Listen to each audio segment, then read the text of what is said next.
Hi, I'm Clifford Carnicum, and I am an independent researcher. Many of you are familiar with my site under my name of carnicum.com. I'm an independent researcher on what I call the aerosol issue, aerosol crimes, popularly known or referred to as chemtrails. I don't use that term, but I don't have any problem with other folks that do that. But for about 10 years, I've been doing research on the aerosol issue, the deliberate introduction of massive amounts of particulates into our atmosphere.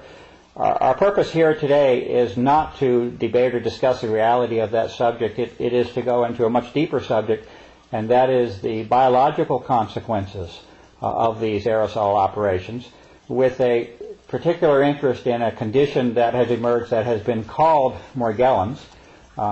We will find that as I use this term, really any time in the future, and as well as now, I will put that term in quotes, and I think that'll become clear as we talk today. I'm here with Gwen Scott, Dr. Gwen Scott, a naturopathic doctor, a longtime friend, associate, and collaborator on research that we have done over 10 years now, with a great deal of recent activity over the last 3 months, specifically on, again, the Morgellons issue. What I'm going to do today is take about 10 minutes and simply make the audience aware of a series of papers that I have written. I will not go into in depth. I will not have time to go in depth, but I simply want to make the audience aware that these papers exist, the main subject of each paper that has evolved over the last 3 months. Then Gwen will have some time for some of her thoughts, personal issues and testimony related to this issue, and then we'll have a couple of minutes at the end to close. So my work will basically be a chronology, and my work on this issue started in August of 2006. And there was an individual that presented physical samples to me of a skin condition, along with the reports that wherever she went with these samples, that she either received no information back from the doctors, or that she was ridiculed, or that she was called delusional. This is how this individual was treated. This apparently went on for several years.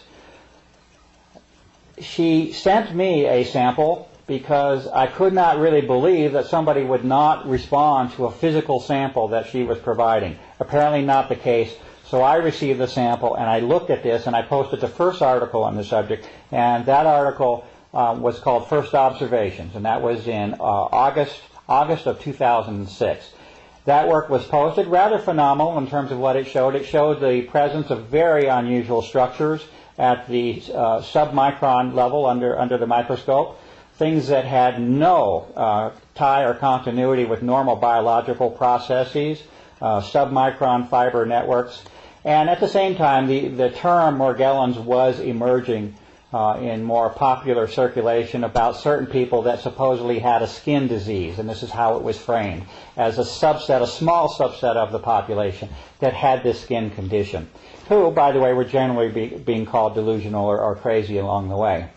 That work was posted along with an appeal for positive identification of the unusual structures that were being seen under the microscope at high power. That call went completely unheeded for a full year or more.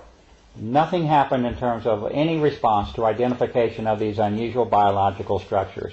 At that time, this would have been in November of last year, a second individual provided me with samples in a much more direct form. I had access to the individual, and numerous physical samples were provided. Those were also looked at in great detail under the microscope, and at that point it was different because I had a match. I had only had the one sample from one individual for a whole year.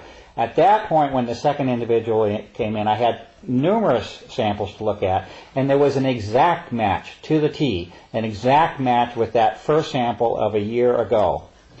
And in the end, there are about 4 basic forms that are showing up on my side under the microscope. They are as follows. One would be what I call an encasing filament, or a bounding filament, a filament that is usually barely visible to the human eye, but within it a second structure exists, and that's a submicron network. So you have a bounding filament. A human hair is roughly on the order of 60 to 100 microns thick. This encasing filament is on the order of 12 to 20 microns. So you can see it with the visible light. It has a similarity in appearance to a hair, but certainly you will find that it is not a hair when you look at it under proper magnification under the scope. So the second form is within the bounding filament, and this is a submicron network of fibers or filaments. The third form is that it's a coccus form, it appears. It appears to have strong similarities to what would be called a coccus bacterial form, a spherical form. These structures are measuring at the submicron level also. Approximately 1/2 to 7/10 of a micron is the best size that I can come up with. And the fourth structure is what I'm right now calling a hybrid form, and this is something which is somewhat in between. It's somewhat of a transition between the filament and that coccus form that I'm speaking of, although it's aligned more closely to the filament form. It's just not as long and not as irregular in its appearance. These are four basic forms which are appearing over and over and over. There is a chronology of papers on my site starting at that period of November of last year up until literally a couple of weeks ago, which continues to examine different biological samples from numerous individuals. And the work is at the point now where you have samples coming across literally all of the major systems of the human body. Examples would be samples from the hair, the scalp, dental samples, which Gwen will talk quite a bit about later. You have the same filament, and actually all four forms exist.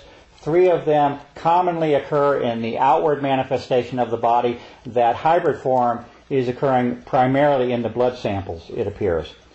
But you have a series of articles which continue to document the same forms over and over and over, crossing the hair, the dental and gum system of the body, saliva, the urinary tract, the ear, the blood, crossing all major functions of the human body. Now, the reason that this issue has come into prominence is because not only has there been a finding of these unusual, I call them pathogens, I can come up with no other term than that these are pathogens. These are invaders of the human body which cause ill health or certainly, I don't know how you can avoid the condition of calling it a disease in that sense, but Gwen and I have our own thoughts on this. But certainly the condition of the blood that I'm seeing over and over and over is not a healthy one. You have two things that are important here, I think, to identify. One would be that those individuals that were, let's say, segregated or classified as being an unusual segment of the population that had this condition called Morgellons, again in quotes, is plain false from what I can see. It is not, in the end, a small segment of the population that is to be isolated and segregated, as something unusual. In fact, the information and evidence is indicating that these same pathogenic forms, although they were originally found, it is true that those individuals that were classified as having Morgellons, again in quotes, those individuals called these forms to attention. This is where it first was examined, because you had something physical manifesting outside of the body, skin for example. So it is true that these individuals called attention to the problem. However, when you start looking at those same conditions that were arrived at within that individual, it is seen that these same physical conditions are applying themselves, it appears, to the entire, or let's say to the general population. It's hard to avoid that conclusion right now. We have 18 individuals across 3 to 4 state lines that have contributed physical samples thus far, and the same identical pathogenic forms, again I can come up with no other proper term than that they are a pathogen, are occurring in these individuals. And the only distinction that I can make with the so-called Morgellons individual is that you simply have an outward or visible manifestation or visible form with that individual. But if you get into the blood and you get inside the body in these major systems, the same forms are occurring with all. Okay? So that's certainly one of the main points that I wanted to make in terms of the distribution of this condition. The classification of Morgellons as something specific to a few individuals appears to be entirely false, and the only conclusion I can come to at this point is that it certainly appears that the general state of health of the general population has been affected or degraded by the presence of these pathogens. The next important point that needs to be made is the connection with the aerosol issue. From one perspective, a person could simply examine the so-called Morgellons condition, and you have a field day in itself in terms of trying to explain what it is that you're seeing. That's a valid subject in itself, which deserves a whole lot more attention than it's received thus far.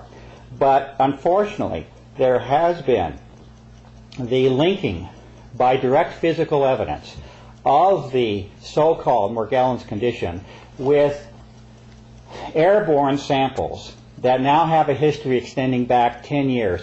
In particular, a set of samples that was sent to the United States Environmental Protection Agency at the beginning of my work, close to being 1999 or 2000, and the subsequent refusal of the United States Environmental Protection Agency to identify that material. If you now look at the microscopic level, very high magnification, you will find a direct parallel in form, structure, and size between that very sample that the EPA refused to identify.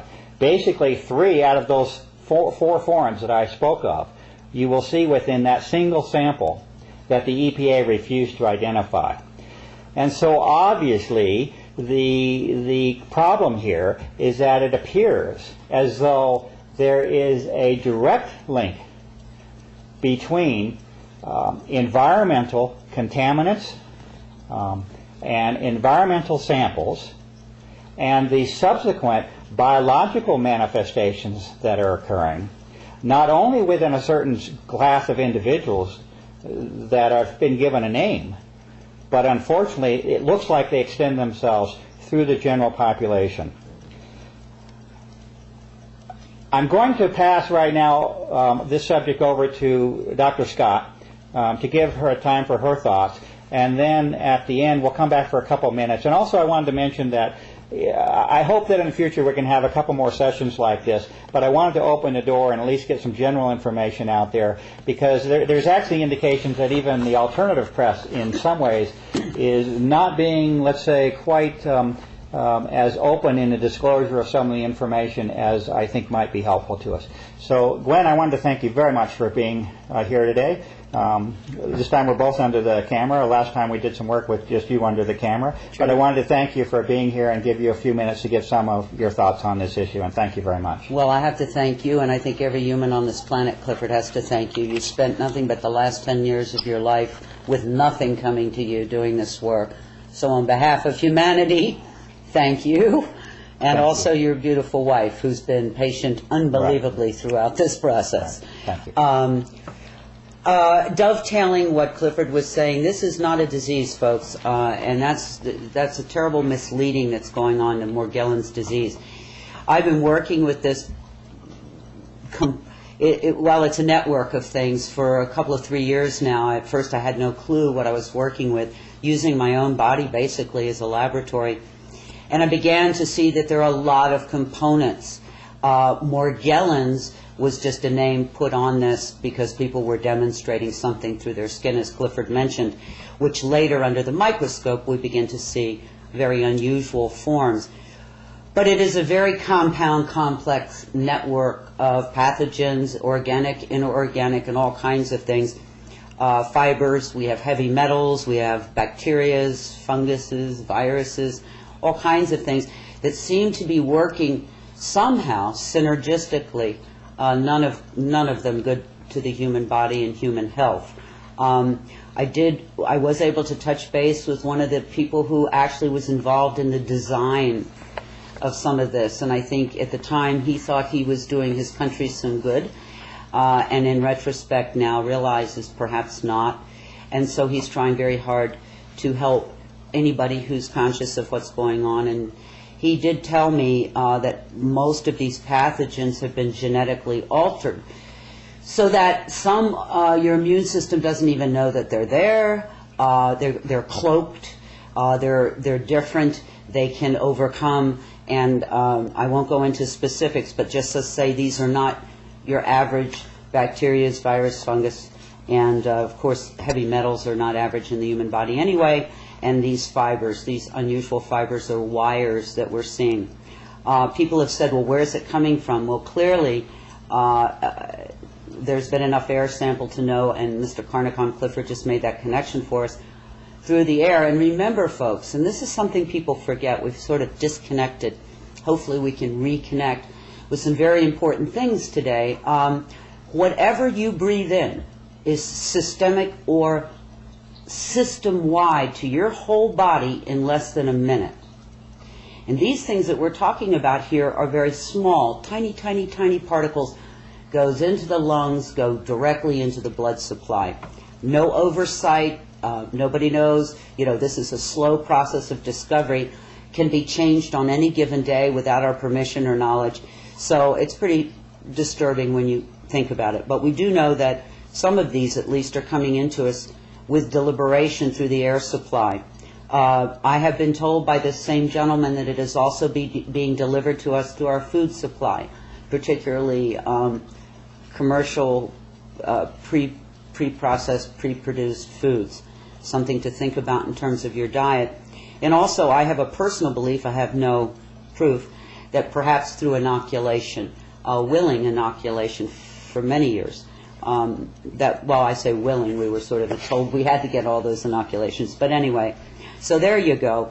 One of the things I think that is most disturbing about these times, that even the people who are conscious or aware, if they're not demonstrating fibers coming out of their bodies, they go, well, I'm sorry for those people, but it's not me. What I am discovering along with Clifford over time here is that every single human that goes through a series of sampling and testing seems to have this condition. I don't even want to call it Morgellons. It's a compound complex assault on the body. One of the couple of things, and by law, as a naturopathic doctor, I cannot diagnose or prescribe to you. But what I can do is educate you and share some of my own personal experiences. And one of those was I had what I thought, bad toothache one day. It was so bad, I kind of went under the covers and said, help, to the higher kingdom. And it came to me that rinsing my mouth with red wine would help. And I did, and the results of that were astounding, terrifying, and stupefying. All of these fibers came flying out, and you can see that work on Mr. Carnicom, carnicom.com website. You can see the photographs. That was probably 2 months ago, and to this day, twice a day, I do that therapy, and it continues to produce, perhaps not as much, but thousands and thousands and thousands. From the chin, the teeth, the gums, and that's something clearly. If you're interested, what I do is I put a little peroxide around the teeth and gums, and I use a little bit of dental floss to kind of get it in there, and then I vigorously swish one side of the mouth 5 or 6 or 7 times, and then move to the other. First swishing usually doesn't produce very much, but by the second or third swishing. This is not a recommendation or a cure or anything like that. But a simple in-home thing that you can do, test to see if perhaps you too might have some of this going on. Another something that you can do is take your own body temperature. One thing that has been noticed is that without exception, every human I have met, when they take a consistent body temperature testing every day, falls way below the normal 98.6 that we're supposed to be. There are people who are down in the 94, 95 range consistently. But most everyone, if not everyone, whose temperature we take ends up being very, very low. And that's something else you can do, and indicating that perhaps things are a little crooked. The reason I think this is important is, if not for yourself, okay, say you don't care about yourself, but I know you love somebody, you have children, you have a mom or a dad, a brother or a sister, you can just sort of look away or do the ostrich thing, but believe me, whether you and yours are dealing with the chemtrails, the aerosol spraying or not, it's dealing with you. And if we don't begin to accept that, as difficult as it is, and for most people of consciousness and good heart, it's inconceivable that anyone would want to harm their fellow man that way, by coming to the recognition that perhaps there are some folks who do, and for what reason I have no clue, then you have to somehow enjoin. You have to somehow decide that it is touching your life and in a big way. Ways that I have noticed and been able to sort of track through myself and friends and family and clients is a sort of a premature aging, and that affects every body part.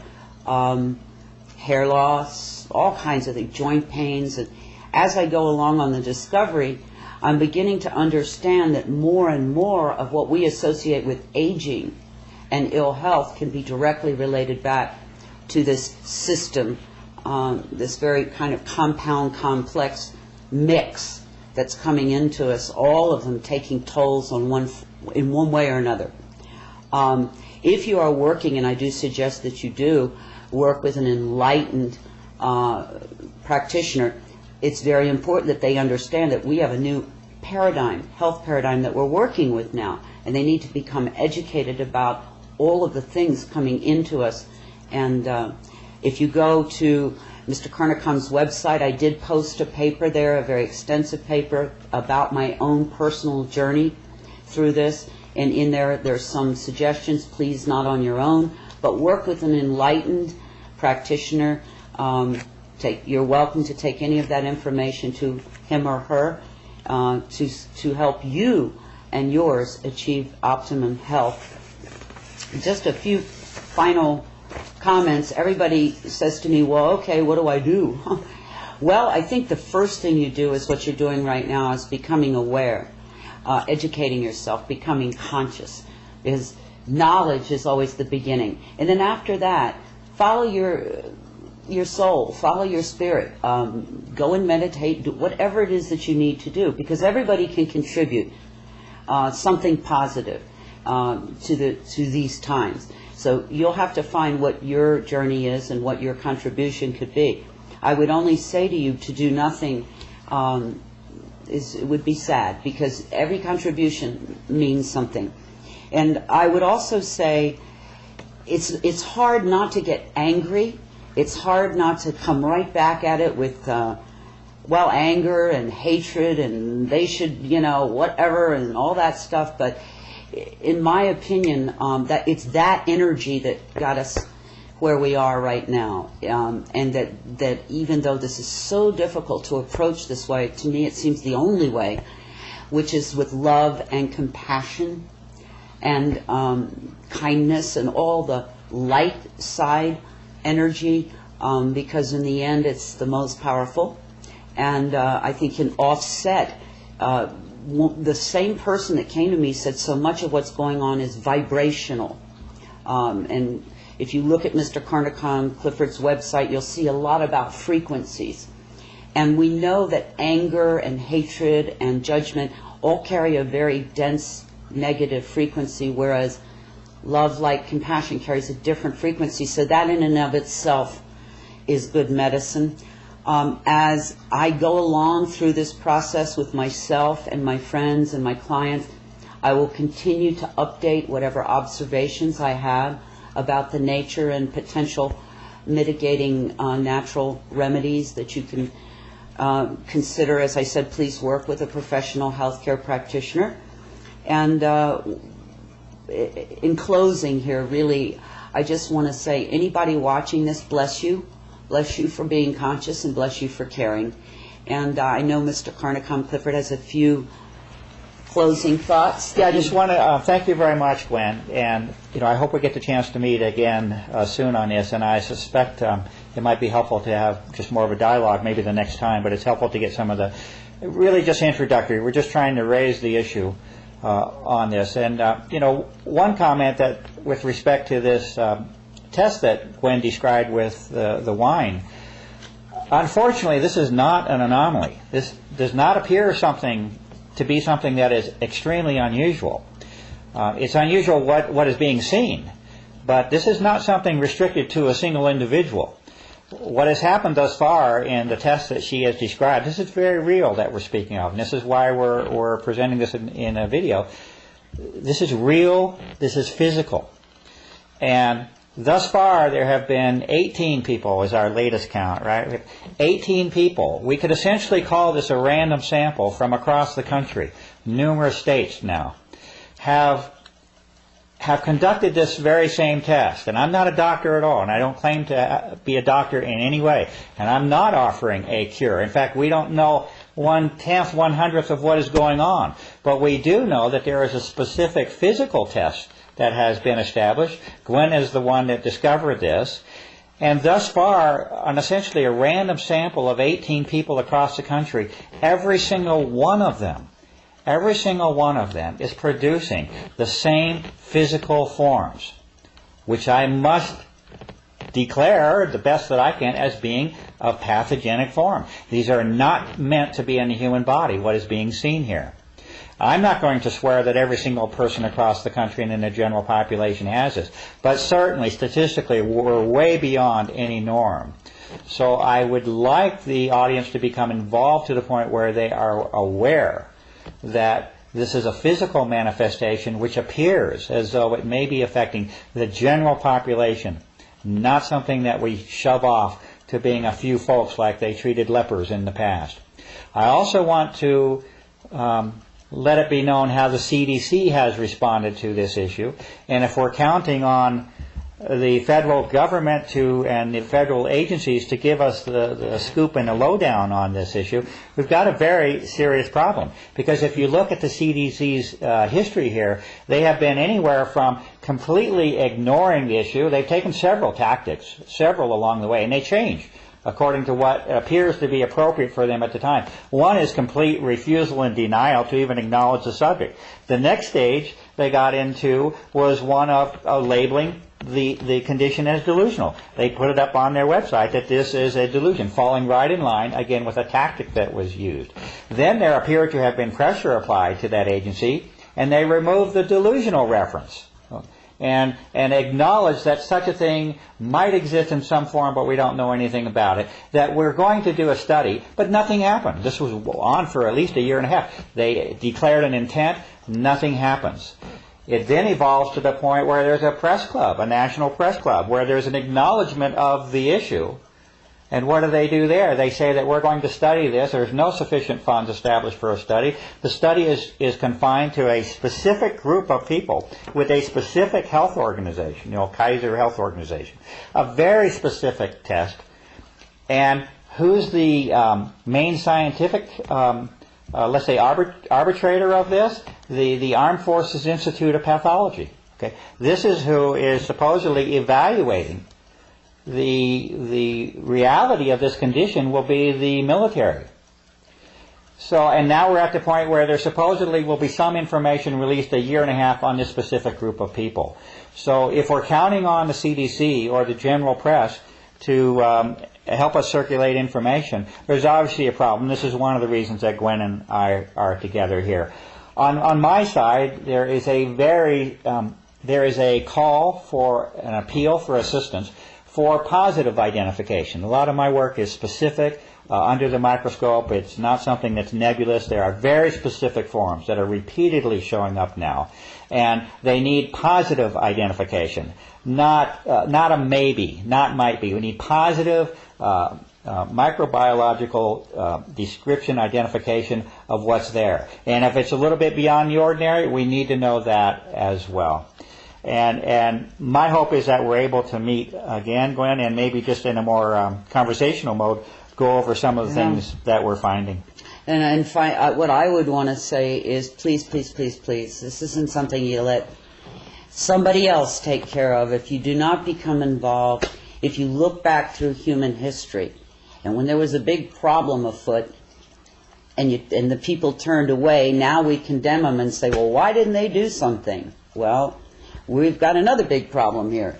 And it may, and I hope I'm not overstating, but I think the health and survival of all human beings is truly at stake here, and so we can't afford to say, well, I'm busy today, or I got family problems, or, ooh, that's scary, I don't want to get involved. You really, it's a soul call out. I don't think it's an exaggeration, and that's why Gwen and I are motivated to do this. We're speaking of something which has the potential, if not actually already doing so, and that is affecting the general state of the health of the population. On the whole planet. Yes, and with a great deal of evidence can be attributed to very specific environmental operations and programs that are being conducted. And with that, I would like to thank you for listening, and thank you, Gwen, and I look forward to meeting with you soon again and see if we can get into a little more detail on some of the things we've been doing. Peace and blessings. Thank you, Mike.